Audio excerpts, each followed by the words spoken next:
Here we are at the 2025 Modelrama with my friend Forrest Pilkenton, and Forrest and I have grown closer as friends over 3D printing, and he's just taken off and gone to the extremes here. Tell us about this printer. So what we have here is we have a very high performance printer. It's called an NX Engineering K3. It's a community made machine. It's cross gantry machine. It's a 180 millimeter build plate, super high performance, super fast. It's all-wheel drive, so it's got 4 stepper drivers and motors running just the tool head. We're running big old long industrial made style hot end. It's made by Luke's Laboratory, and it's a 52 millimeter melt zone. So we're actually running pretty high flow rates for melting plastic, which allows us to be printing fast with also the cooling package we have on here. This is the top echelon of performance here. Not your standard printer you're going to go buy at Micro Center or someplace like that. This is running Clipper firmware and completely air gapped. So we're running here on just a hardline network port, not on Wi-Fi. So this can be completely air gapped for any compliance issues. We are running production parts right here on the show floor. We're running polycarbonate right here on the show floor, which is an engineering level material. Super fast, but super accurate machine.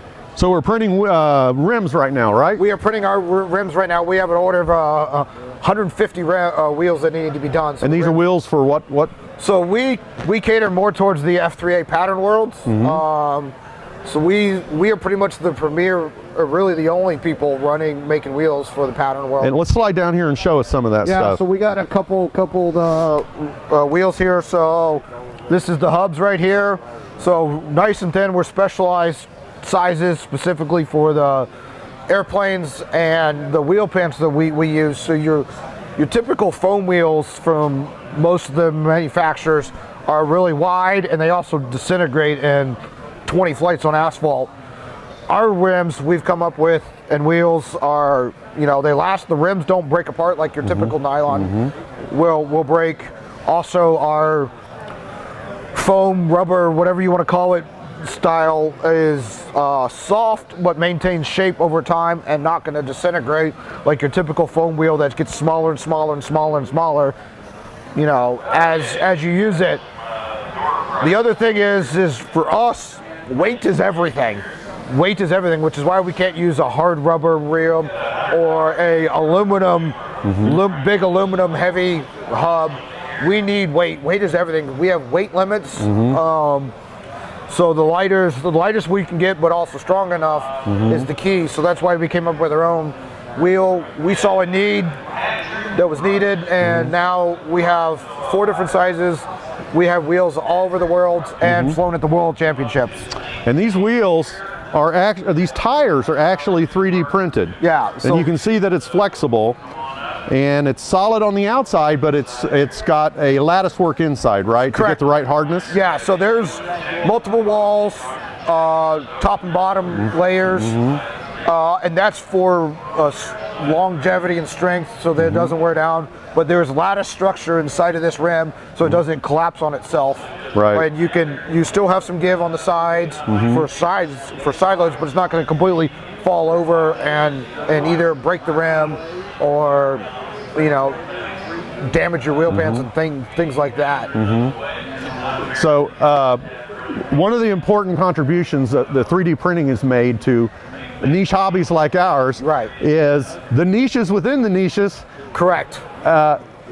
It would cost 30 grand to make a mold to mold that rim. Another 30 grand to make the mold to make the tire. Right. And so it really fits in where small quantities of things are made. Yeah. It does take a little while to make it, but you don't have to divide that expensive tooling up over very few customers, right? Correct. And I can print hubs quickly, but I can't print the soft parts fast, and I can kind of print on demand. So if I need to print 50 of them now, I can print 50 of them now. Or somebody needs some weird size, I can do that on the fly, where I don't need to spend 30 grand on a mold. Right. Then I would have to sell thousands of them Right. to justify that, when I can go make it, draw it, make it in my shop, and you know, it's done. Yeah, and look, we're even making spinners. Yeah, so we actually wholesale this product to the U.S. distributor for a drive out of Germany. This is carbon fiber nylon. So this is real PA6 nylon, engineering material, printed on this machine right here last week. This is half of a counter rotating drive system for the spinners. It's got vent holes in it. And these we sell regularly to that distributor. Yeah, it's a beautiful part. And this is a very beautiful part, as Dave said. And you make stands. So we make big stuff too, not just the small stuff. We can print big ABS parts for stands for model airplanes. So this is a F3A stand that we designed that folds up. So small, compact for in your car or your trailer, and you unfold it, you flip your airplane upside down to put your biplane wings on, you know, and then, or if you're doing maintenance on your gear or something on the airplane, you know, it's wide enough and stable enough that you can be on asphalt in the wind and your airplane's not going to blow over, the stand's not going to blow over. And then we have some box mounts that we designed for, like, you want to pull your motor out for something, you know, you have someplace to put your bolts and things on that. Right. This has been a really good seller. We've already have world team members using it. We have people in Europe that are going to be picking them up when they come here for the World Championships. And you do custom colors. We do custom colors too. The main colors are red and black, yellow and black, or orange and black. Right. But we do custom colors, and has done that already. And that is ABS for those materials. And you also make some setup jigs. Yes, so we have a whole ecosystem of setup tools. So a lot of people back in the day, we had the Robart incidence meters, we had all these old analog tools for when people were building airplanes and doing modeling. Well, the hobby's changed over the years, so those manufacturers, the bigger manufacturers, they ran out of stock and there was no demand for those tools on a bigger scale. Well, when we're doing precision work, so we're, you know, in the IMAC world, the F3A world, the precision jet world, we still use those tools. We still need those tools because we're after that nth degree of measurements and precision. So the demand was there for those tools, and we've innovated on those tools over the years. Instead of just remaking them, we've changed it up and brought modern technology into those tools. So we have, you know, we've designed a whole ecosystem around what we call it's a digital ankle monitor, 6-axis or 9-axis, so that connects to your phone over Bluetooth. And what an inclinometer is think of a level, but it has a digital output, and it can tell you exactly what angle something is at. And in all three main axes. In all three axes, yeah. Z, X, and Y also. Right. So we've designed a whole system around this device that we sell. Super accurate enough that it'll tell you how sloppy your linkages are and your surfaces. So we have a smaller one that we call the F3A one for like your small your F3 airplanes or your DLG gliders or your dynamic soaring stuff. And then we also have one for the giant scale stuff or the big jet stuff. Right. On top of that meter, we also have a whole incidence meter kit that has different lengths tubes, and this uses a square carbon fiber tube, so it's nice and rigid when you're on the extreme lengths.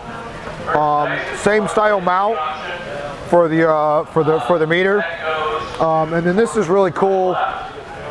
So the big problem that we had with the old style meters was, you know, hard plastic on your leading edges of your surfaces or your trailing edges of your surfaces that just dig up your surfaces. So with the same material that we're using our wheels out of, we came up with a design that's rigid enough so it's not going to move and change your measurements, but it's soft enough that it's going to not tear up your wings or your stabs multiple times, taking it on and off. Yeah, and so if you want to figure out what your thrust line is, what your thrust line is relative to the wing, you can Correct. set the aircraft up, get the aircraft perfectly level Yes. using this, and then we can transfer that inclinometer to the shaft of the motor. Correct. So we also make a thrust angle meter. We have all the ones for the pattern world. We have now ones for the IMAC world too. So DA 200s, DA 170s, the DLE 222s. All of the major engines that you see in the IMAC world, we make the thrust angle meter too. So the same meter that you use to measure your wings, you can use to measure your throw, measure your thrust angle meter. All those play a factor when you're trying to trim an airplane to fly precision. And it's hard to improve something if you don't know what you're starting from. Correct. And how far you're moving it. Correct. So you can make very small incremental changes if you can make the measurement and know where you started. So we're talking, we are playing in the hundreds of degrees, thousands of degrees sometimes of your angle of your wings or your stabs or your right and left thrust of Right. your engines, down thrust. Right. So we are playing in the hundreds, thousands of degree numbers with this meter. Right. So that's a big thing for our world's Okay. precision. So we do some of that. That's a whole ecosystem around that. All the parts are ABS. And then we also, on top of that, we also have what we call elevator sticks. These go on your stabs. So when you're, servos don't move exactly perfectly no matter what they are. So use carbon rods to make sure you're through the whole travel of your elevator. So if you're watching, so if you put one of these on each stab, and one stab is a little higher than the other, then you can see the rods aren't parallel. Correct. So it lets you tune that until you get the rods parallel, and then you can look at the different Correct. deflected positions to make sure that's. So it actually comes in a set of 4. That way you can actually see if your elevator's twisted. So you can untwist that. Yeah. But then also get your stabs to move equally together with all 4 rods. Right. So this is a big thing too for the IMAC world and the jet world too. And then we also have some simple wheel chocks for your trailers or your cars. The big thing that we did on these is it grabs the wheel on two different sides. The wheel actually doesn't touch the ground, so that way you don't get flat spots in your wheels if you're not running our wheels. If you're running a foam wheel, or So it's grabbing around more of the radius of the wheel. grabbing more of the radius of the wheel. Right. Okay. And then showing off some of the other materials that we can print is polycarbonate carbon fiber. So stuff that's made out of safety glasses and things. Right. And then this is one of our older devices that is for the Robart incidence meter. So the guys that have the old Robart, to put a digital inclinometer on it. Right. And this you can put on a piece of glass. Yeah. So that's the key for us, is you're only good as your tool. So if your tool is not flat, Right. you're going to get wrong measurements. Right.